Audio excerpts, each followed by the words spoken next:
जी, doctor Dhirendra Maniyal जी, यहाँ उपस्थित रशपाल वर्मा साहब, अनुराधा चाणक जी, महिला मोर्चा की राष्ट्रीय सचिव रेखा कुमारी जी, संजीता डोगरा जी, युवा मोर्चा के यहाँ के हमारे प्रभारी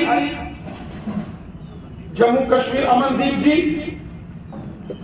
और राष्ट्रीय सचिव हमारे एसटी मोर्चा के आज की इस बैठक में उपस्थित हैं चौधरी साहब।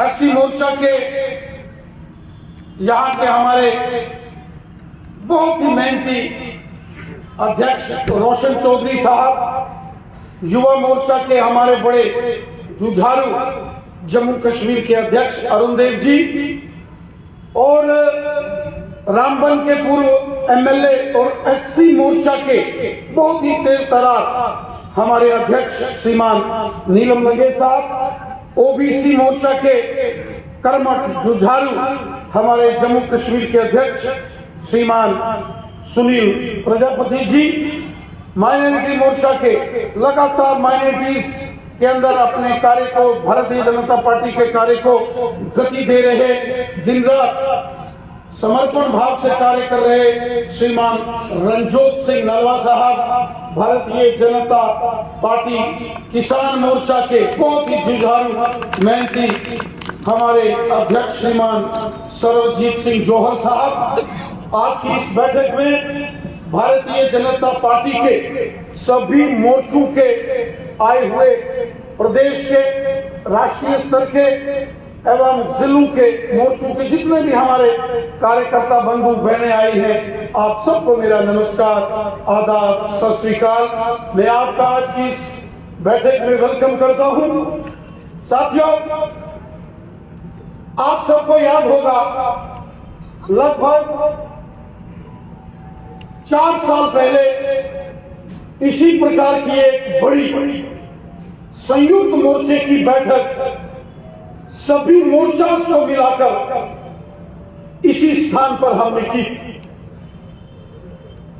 और मोर्चों के कार्य, मोर्चों की गतिविधियों को हमने उस वक्त भी उसका एनालिसिस किया था और आज पुनः एक बार 2024 के अंदर हम सभी मोर्चों के जम्मू कश्मीर के कार्यकर्ता यहां जम्मू के अंदर इस बैठक में इकट्ठे हुए। जैसा कि श्रीमान विनोद गुप्ता साहब ने कहा, जितने भी मोर्चे हैं, चाहे वो महिला मोर्चा हो, युवा मोर्चा हो, एससी मोर्चा हो, एसटी मोर्चा हो, किसान मोर्चा हो, ओबीसी मोर्चा हो या फिर माइनॉरिटी मोर्चा हो, भारतीय जनता पार्टी के सभी मोर्चों ने जम्मू कश्मीर के अंदर लाजवाब काम किया है। इसके लिए मैं आप सबको बहुत बहुत मुबारकबाद पेश करता हूं। मैंने हमेशा देखा है, पार्टी का कोई भी कार्यक्रम होता है, वो अगर दूर सुदूर के कुपवाड़ा के टंडा टीठवाल हो, लोलाब, मच्छर केरल हो, उड़ी करना हो या फिर बारामूला, कुपवाड़ा, बांडीपुरा, बड़गाम, श्रीनगर, गांदरबल, पुलवामा, शोपियान, कुलगाम, अनंतनाग हो या जम्मू कश्मीर का बनी, बिलावर, बसोली, कठुआ, हीरानगर, सांबा, जम्मू, रजौरी, पुंछ, उधमपुर, रियासी हो या फिर डोडा, किश्तवाड़, रामबन का क्षेत्र हो, हर क्षेत्र के अंदर हमारे मोर्चों के कार्यकर्ताओं ने जबरदस्त काम किया है, जबरदस्त मेहनत की है। इसके लिए मैं मोर्चों के जो हमारे प्रदेश के अध्यक्ष हैं, साथ के साथ मोर्चों के जो स्टेट प्रेसिडेंट्स यहां बैठे हैं या जो इससे पहले मोर्चों के स्टेट प्रेसिडेंट्स थे या वर्तमान में हैं, वो स्टेट के हैं, जिलों के हैं, मंडलों के हैं या मोर्चों की टोलियों के सदस्य हैं, मैं आप सबका दिल की गहराई से धन्यवाद करता हूं, अभिनंदन करता हूं, अभिवादन करता हूं, आपका साधुवाद करता हूं। एक जमाना था कि हमारे जो पर्वतीय क्षेत्र हैं, पहाड़ी बहुल क्षेत्र हैं, इन क्षेत्रों के अंदर भारतीय जनता पार्टी का तो काम होता था, लेकिन मोर्चों का बहुत अधिक काम नहीं होता। मैं स्वयं युवा मोर्चा का अध्यक्ष रहा हूं, और वो भी तब जब जम्मू कश्मीर और लद्दाख एक क्षेत्र होता था। और मुझे याद है जब मैं युवा मोर्चा का अध्यक्ष बना, हमने कश्मीर घाटी के अंदर पहली बार जिलों के अंदर मोर्चे गठित किए थे। और आज मुझे खुशी है, लगभग 10-12 साल के अंतराल में 2012 से लेकर 2014 तक मैं युवा मोर्चा का जम्मू कश्मीर अध्यक्ष था, और लगभग 12 वर्ष के इस छोटे से पीरियड में जिस तरीके से हमारी पार्टी ने, विशेषकर हमारे मोर्चों ने अपने कार्य को आगे बढ़ाया है, शायद ही जम्मू कश्मीर का कोई ऐसा क्षेत्र, कोई ऐसा गांव, कोई ऐसा शहर, कोई ऐसा मंडल बचा होगा यहां हमारे मोर्चे के कार्यकर्ता ना पहुंचे। एक कठिन मेहनत पार्टी के कार्यकर्ताओं ने की। भारतीय जनता पार्टी के जो जिलाध्यक्ष हैं उन्होंने मेहनत की, और आप सब कार्यकर्ताओं की मेहनत का ये परिणाम है कि आप भारतीय जनता पार्टी के जितने भी मोर्चे हैं उनका एक जन सैलाब है, एक बड़ा कारवां है, एक जन समुद्र भारतीय जनता पार्टी के कार्यकर्ताओं का इस जम्मू कश्मीर में 15 लाख से ऊपर भारतीय जनता पार्टी के ऑनलाइन रजिस्टर्ड मेंबर्स हैं, जिसमें हमारे मोर्चों के कार्यकर्ताओं का बहुत बड़ा उसमें योगदान है। साथियों, ये जो मोर्चे हैं ये भारतीय जनता पार्टी का महत्वपूर्ण भाग, चाहे युवा मोर्चा है, महिला मोर्चा है, किसान मोर्चा, एसटी, एससी, ओबीसी, माइनॉरिटी मोर्चा, ये भारतीय जनता पार्टी के भाग, ये भारतीय जनता पार्टी है। लेकिन अलग अलग जैसे 4 हमारे कास्ट बेस्ड मोर्चास हैं, उन सेक्शन में काम हो, उन एरियाज में काम हो, फिर युवाओं में काम हो, महिलाओं में काम हो, माइनॉरिटीज में काम हो, किसानों में काम हो, ओबीसी में काम हो, हमारे वंचित समाज में काम हो, हर वर्ग के अंदर भारतीय जनता पार्टी का विस्तार हो, इसके लिए मोर्चों का गठन। और मोर्चों ने, चाहे एससी मोर्चा है, मैंने देखा जब बस्ती संपर्क अभियान हुआ, बहुत बेहतरीन काम एससी मोर्चा के कार्यकर्ताओं ने किया। हर बस्ती के अंदर भारतीय जनता पार्टी एससी मोर्चा के कार्यकर्ता पहुंचे। एससी मोर्चा के राष्ट्रीय अध्यक्ष, राष्ट्रीय पदाधिकारी, उनका भी लगातार यहां प्रवास हुआ, और एससी मोर्चा के कार्यकर्ताओं ने बस्ती बस्ती जाकर उस जनसंपर्क अभियान को, बस्ती संपर्क अभियान को बहुत अच्छे से निभाया। और उसका परिणाम यह हुआ कि एससी, उसी प्रकार मैंने देखा कि जो एसटी का वर्ग है, आज हमारे यहाँ गुजर बकरवाल भाई बहन यहाँ एसटी मोर्चा के कार्यकर्ता आए। मैं जब भी अपने एसटी के कार्यकर्ताओं को देखता हूं मेरा दिल खुश हो जाता है, मेरा मन प्रसन्न होता है। एक जमाना था कि हमें प्रदेश अध्यक्ष नहीं मिलता था कि किसको स्टेट का प्रेसिडेंट लगाएं एसटी मोर्चा का, और मैं आज देखता हूं कि केवल प्रदेश में नहीं, जिलों में नहीं, मंडलों के अंदर भी आज कोशिश होती है कि हमें जिम्मेवारी मिले, हमें जिम्मेवारी मिले। और भारतीय जनता पार्टी एसटी मोर्चा ने भी, वो रजौरी हो, उच्च हो, वो कश्मीर का अनंतनाग, कुलगाम, शोपियान हो, दमाल, हाजीपुरा, उकरनाग का एरिया हो, या फिर नॉर्थ कश्मीर का एरिया हो, बांडीपुरा का एरिया हो, कुपवाड़ा और बारामूला का एरिया हो, एसटी मोर्चा आज हर एसटी की बस्ती तक पहुंचा है। इसके लिए मैं श्री रोशन चौधरी साहब और इससे पूर्व हमारे जो हारून चौधरी साहब या इनके जितने भी हमारे कार्यकर्ता हैं, मैं आप सबको मुबारकबाद देता हूं। बहुत बड़ी मेहनत आप सब कार्यकर्ताओं ने की। इसी प्रकार माइनॉरिटीज के अंदर हम देख रहे हैं, आज हमारा जो मुस्लिम भाई है वहां भी कार्य बढ़ा है और सिख समाज के अंदर भी आज कार्य को गति देने का काम श्रीमान रणजोत सिंह नलवा जी के नेतृत्व में जम्मू कश्मीर के अंदर माइनॉरिटी मोर्चा कर रहा है। मैं आज की इस संयुक्त मोर्चों की बैठक में ओबीसी मोर्चा को बहुत बहुत मुबारक देता हूं। ओबीसी मोर्चा को बहुत मेहनत की। श्रीमान सुनील प्रजापति जी यहां बैठे हैं। ओबीसी की एक लंबी लड़ाई थी। कांग्रेस, नेशनल कॉन्फ्रेंस और पीडीपी के लोगों ने ओबीसी समाज की पीठ पर हमेशा खंजर घोंपा, जुल्म किया, इस्तेसाल किया, तशद्दुद किया, यरगमाल बना के रखा ओबीसी समाज को।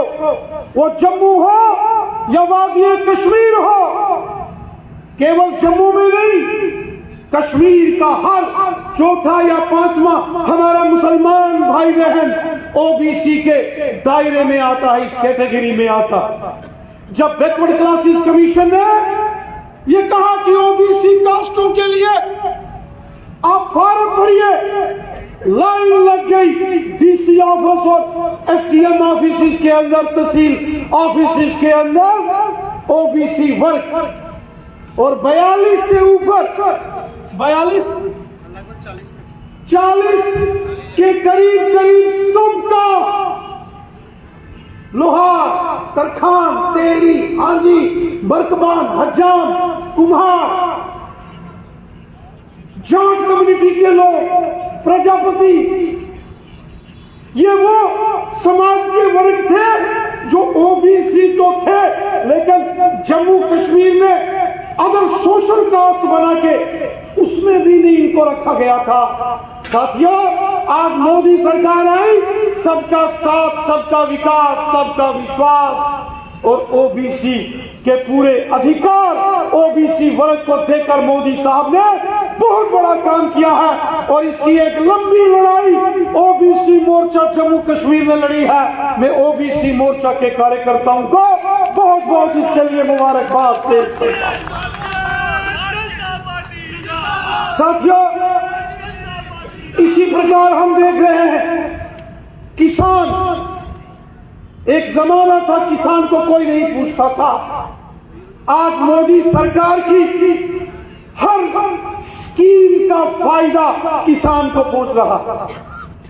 किसान सम्मान निधि हो, केसीसी हो, किसानों के लिए हर योजना मोदी साहब ने उसमें प्रोविजन रखा और खुद किसान भाइयों का मार्गदर्शन समय समय पर मोदी साहब करते।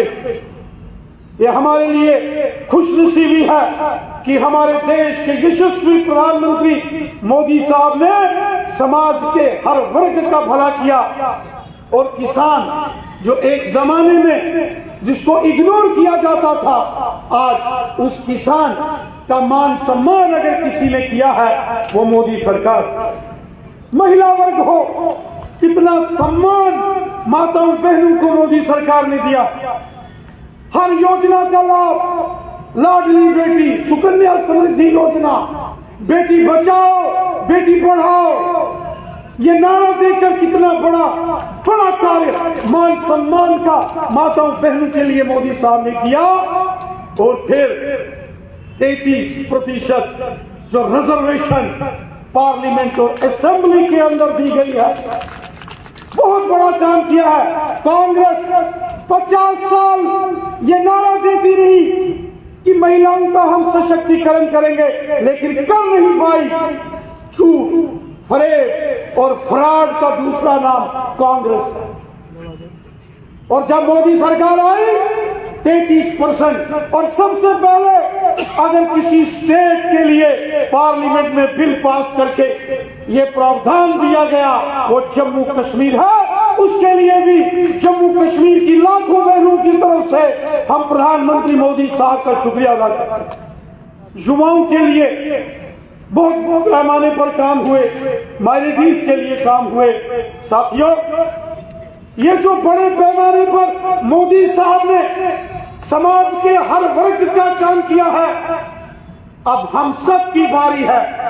यहां बैठे एक एक मोर्चे के कार्यकर्ता की ये जिम्मेवारी है कि समाज के जिस वर्ग को आप रिप्रेजेंट करते हो, जिस वर्ग के अंदर आप काम करते हो, अगर कोई महिलाओं में काम करता है, युवाओं में, किसानों में, एसटी, एससी, ओबीसी, माइनॉरिटीज, आप सबकी जिम्मेवारी है कि मोदी सरकार की योजनाएं इस वर्ग के अंदर जिसको आप रिप्रेजेंट करते हो उसके घर घर तक मोदी सरकार का डंका बजना चाहिए। ये आपकी जिम्मेवारी है, ये काम आपको करना है। जो मोदी साहब ने लोगों का भला किया, हम बार बार गांव के अंदर जाते हैं, लाभार्थियों के सम्मेलन करते हैं, बेनिफिशरीज से संपर्क करते हैं। मेरे साथियों, 2024 के लोकसभा के इलेक्शन का बिगुल बज चुका। 2024 मान के चलिए कि अगले 3-3.5 महीने में ये इलेक्शन हो जाएगा और प्रचंड बहुमत के साथ फिर से देश में पहले से भी अधिक ताकत के साथ नरेंद्र मोदी साहब की सरकार बने। ये हम सब की और आपकी जिम्मेवारी। जो गरीबों के लिए, मस्कीनों के लिए, बेसहारा लोगों के लिए मोदी साहब ने काम किए, वक्त आ गया है कि समाज के हर वर्ग तक पहुंचकर हमें जनमानस को ये बताना है, ये मोदी सरकार, ये देश की सरकार, ये 140 करोड़ हिंदुस्तानियों की सरकार है, ये सबकी सरकार है। क्या हिंदू, क्या मुसलमान, क्या सिख, क्या ईसाई, क्या गुज्जर, क्या बकरवाल, क्या पहाड़ी, क्या ओबीसी, क्या जम्मू के, क्या कश्मीर के, क्या महिला, क्या पुरुष, क्या बुजुर्ग, क्या नौजवान, ये हर व्यक्ति की सरकार है। ये देश की सरकार है।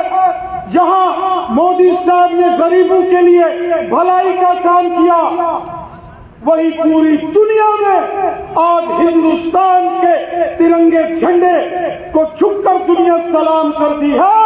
इसके लिए भी मोदी साहब ने जो प्रयास किए, ये उसी का परिणाम है कि दुनिया हिंदुस्तान को आज झुककर सलाम करती है।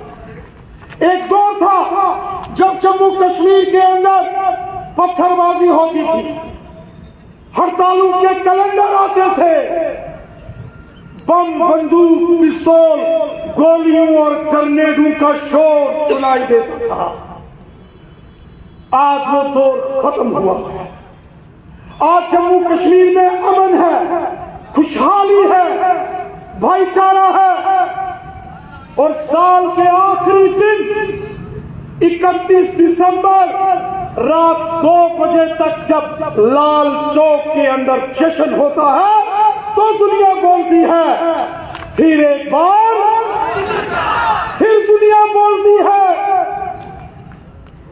जब टंडार, करना, टिघवाल से लेके कठुआ तक, किश्तवाड़ से लेके पाडर मचेल से लेके पुंछ तक, जब चारों तरफ डेवलपमेंट है, अमन है, खुशहाली है, सबका साथ, सबका विकास और सबका विश्वास है, तो देश का और जम्मू कश्मीर का बच्चा बच्चा बोलता है, फिर एक बार, फिर एक बार, फिर एक बार। साथियों, मैं देख रहा था कल जहां जम्मू कश्मीर के पूर्व मुख्यमंत्री डॉक्टर फारूक अब्दुल्ला साहब जम्मू में आए हुए थे, बड़ी जबरदस्त तकरीर कर रहे थे, बड़ी जबरदस्त। हो नाउज़ुबिल्लाह, नाउज़ुबिल्लाह, नाउज़ुबिल्लाह। क्या बोल रहे थे? गुजर बकरवालों के साथ जुल्म हुआ। ये कौन बोल रहे थे? डॉक्टर फारूक अब्दुल्ला साहब। 70 साल में से जो 50 साल जिन्होंने हुकूमत की, जो चीफ मिनिस्टर है, वो आज कहते हैं कि गुजर बकरवालों के साथ जम्मू कश्मीर में इस्तेसाल हुआ। मोहतरम डॉक्टर फारूक अब्दुल्ला साहब और नेशनल कॉन्फ्रेंस के हुक्मरानों को माफी मांगनी चाहिए, माफी मांगनी चाहिए। कांग्रेस के लोगों को माफी मांगनी चाहिए। पीडीपी के हुक्मरानों को, जो यहाँ चीफ मिनिस्टर बनकर सरकारें चलाते थे, यहाँ कभी बीजेपी का चीफ मिनिस्टर नहीं रहा। सरकार उसकी होती है जिसका चीफ मिनिस्टर होता है। बीजेपी का तो इससे पहले तो रहा ही नहीं। हाँ, आने वाले जब इलेक्शन के बाद तो होगा, मुझे पता है, वो तो बनेगा। लेकिन आज तक बीजेपी की अपनी हुकूमत तो रही नहीं। तो ये जो जुल्म सितम, ये जो इस्तेसाल गुजर बकरवालों के साथ हुआ, ये नेशनल कॉन्फ्रेंस कांग्रेस और पीडीपी ने किया। जो ओबीसी के साथ जुल्म सितम हुआ, ये नेशनल कॉन्फ्रेंस कांग्रेस और पीडीपी ने किया। जो किसानों के साथ जुल्म सितम और तशद्दुद हुआ, ये नेशनल कॉन्फ्रेंस कांग्रेस और पीडीपी ने किया। महिलाओं के साथ जो नाइंसाफियां हुई, युवाओं के साथ नाइंसाफियां हुई, माइनॉरिटीज, सिख समाज, क्या डॉक्टर फारूक अब्दुल्ला जब यहां चीफ मिनिस्टर थे, क्या वो माइनॉरिटीज के लिए, जो यहां सिखों में आनंद कॉलेज के लिए आनंद मैरिज एक्ट, हमारे सिख समाज के भाई बहन हमेशा लड़ते रहे, आनंद मैरिज एक्ट जम्मू कश्मीर में लागू हो, क्या वो नहीं कर सकते थे? कर सकते थे। लेकिन सिख समाज के से उन्होंने दुश्मनी की, इसलिए उन्होंने कभी ना सिखों का भला किया, ना ओबीसी का भला किया, ना नेशनल कॉन्फ्रेंस कांग्रेस पीडीपी ने गुजर बकरवालों का भला किया। और आज जब नेशनल कॉन्फ्रेंस कांग्रेस और पीडीपी ये देख रही है एक जन सैलाब पूरे जम्मू कश्मीर का भारतीय जनता पार्टी में शामिल हो रहा है, तो इनको तकलीफ हो रही है। और आज डॉक्टर फारूक अब्दुल्ला साहब को गुजर बकरवालों की, एससी समाज की, ओबीसी समाज की याद आ रही है। अभी और ज्यादा आएगी, अभी और चिल्ला चिल्ला कर बोलेंगे, लेकिन इनकी सुनने वाला अब कोई नहीं है। लोग इनको जानते हैं, इन्होंने कितनी तबाही जम्मू कश्मीर की है। इसलिए मेरा आप सबसे निवेदन है, ये लोग आएंगे हिंदू और मुसलमान और सिख के बीच में जहर खोल के ये राजनीति करेंगे। इस षड्यंत्रकारी राजनीति से हमने बचना है। मेरे भाइयों, मेरे बहनों, मेरे दोस्तों, मेरे नौजवानों, मैं आपसे गुजारिश करता हूं, 2024 के लोकसभा के चुनावों का हमने संकल्प लेके जाना है कि जिस मोर्चे के हम कार्यकर्ता हैं, वो जम्मू के हों या वादी कश्मीर के हों, अपनी अपनी सेक्शन में, अपने अपने वर्ग में हर घर तक पहुंचने का हम काम करेंगे। ताकि प्रचंड बहुमत के साथ जम्मू कश्मीर की 5 लोकसभा सीटें जीतकर हम नरेंद्र मोदी साहब को गिफ्ट दें और फिर एक बार मोदी सरकार के नारे को, इस संकल्प को पूरा करें। यही निवेदन करता हुआ मैं अपनी वाणी को यही विराम देता हूं। जय हिंद, जय भारत।